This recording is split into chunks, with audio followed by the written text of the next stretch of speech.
बिस्मिल्लाहिर्रहमानिर्रहीम। अस्सलामुअलैकुम। रोज़ाना वाक़ियात सुनने के लिए इस चैनल को सब्सक्राइब करें। ये वाक़या हुज़ूर सल्लल्लाहु अलैहि वसल्लम की उम्र मुबारक के 20वें साल का है। अरबों की सारी खराबियों के बावजूद इनके अंदर अभी तक अखलाक़ हसना की बाज़ बाक़ियात मौजूद थी। जुल्म के ख़िलाफ़ कभी कभार इनकी रगे हमीयत जाग उठती थी और वो जालिम से मज़लूम का हक दिलाने के लिए सीना सुपर हो जाते थे। कबीला बनु जुबैदा का एक शख्स कुछ माले तिजारत लेकर मक्का आया। इसकी बेटी भी इसके साथ थी।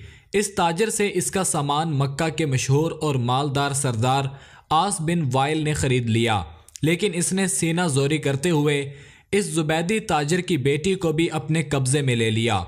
वो अजनबी शख्स खाना काबा में आया और खाना काबा का गुलाफ पकड़कर बुलंद आवाज़ से रोते पीटते हुए फरियाद करने लगा, ए शहर मक्का के शुरफा, तुम्हारे बाअसर आदमी आस बिन वाइल ने मुझसे ज़बरदस्ती मेरी बेटी छीन ली। मैं मुसाफिर और मजलूम हूँ, तुम्हारी खिदमत में दरख्वास्त गुजार हूँ कि मेरी दाद रसी करो और मेरी बेटी मुझे वापस दिलाओ। कुरैश के कुछ नौजवानों ने इस मजलूम की आहू पुकार सुनी तो अल्लाह ताला ने इनके दिलों में ये बात डाल दी कि मर्दानगी का तकाजा है कि इस मुसाफिर की दाद रसी की जाए।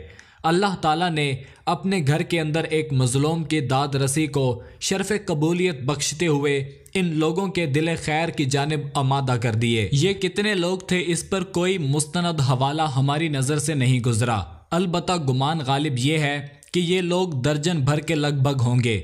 नबी अकरम सल्लल्लाहु अलैहि वसल्लम इनमें पेश थे।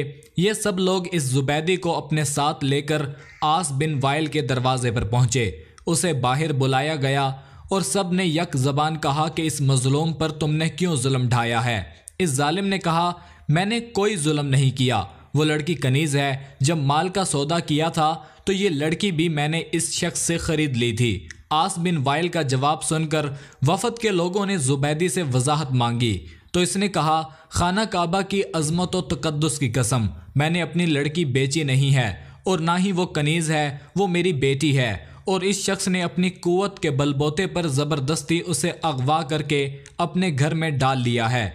इस पर वफद के लोगों ने सख्ती के साथ आस बिन वाइल से बात की तो इस बदबख्त ने अपने जुर्म का एतराफ़ कर लिया और जुबैदी की लड़की उसे वापस देना पड़ी। लड़की वापस करने के वक़्त बदबख्त आस बिन वाइल अरकान वफद से कहा कि कल सुबह लड़की वापस करूँगा, एक रात मुझे उसके साथ गुजार लेने दो। वफद के तमाम गैरतमंद अरकान ने उसे सख्ती के साथ इस इरादा बद पर शर्म दिलाई और कहा कि यह हरगिज़ मुमकिन नहीं। चुनाचा उसे अपने शैतानी इरादे पर अमल करने का मौका न मिला। जुबैदी की बेटी उसे वापस दिला दी गई। अब इसने अपनी बेटी को साथ लिया और अपने इलाके की तरफ रवाना हो गया। जाते हुए वो और इसकी बेटी इन तमाम नौजवानों को दुआएं दे रहे थे जिन्होंने इनकी दाद रसी की। मजलूम की बद्दुआ भी अर्श तक बिला रोक टोक पहुंचती है और इसकी दुआ भी। वो कुरैशी नौजवान खुश नसीब थे जिन्होंने मजलूम से दुआएं लीं। जब इस तनाज़े का फैसला हो गया तो वफद के अरकान में से बाज़ ने मशवरा दिया कि इस किस्म के वाक़यात वक्तन फ़वक्तन रोनुमा होते रहते हैं। क्या ही अच्छा हो कि हम आपस में हलफ उठाएं कि हम जालिम के मुकाबले पर हर मजलूम की मदद करेंगे, खा वो कोई भी हो। चुनाचा ये सब लोग अब्दुल्ला बिन जुदआन के घर पर इकट्ठे हुए और अल्लाह के नाम पर सब ने हलफ उठाया, जिसके अल्फाज ये थे, हम हलफ उठाते हैं कि गज़ब शुदा चीज़ मालिक को वापस दिलाएंगे और आज के बाद किसी पर जुल्म को बर्दाश्त नहीं करेंगे। हर मजलूम की दाद रसी होगी और जालिम को उसके जुल्म की सज़ा दी जाएगी। मज़ीद इसी तरह की वीडियोस देखने के लिए चैनल को ज़रूर सब्सक्राइब करें।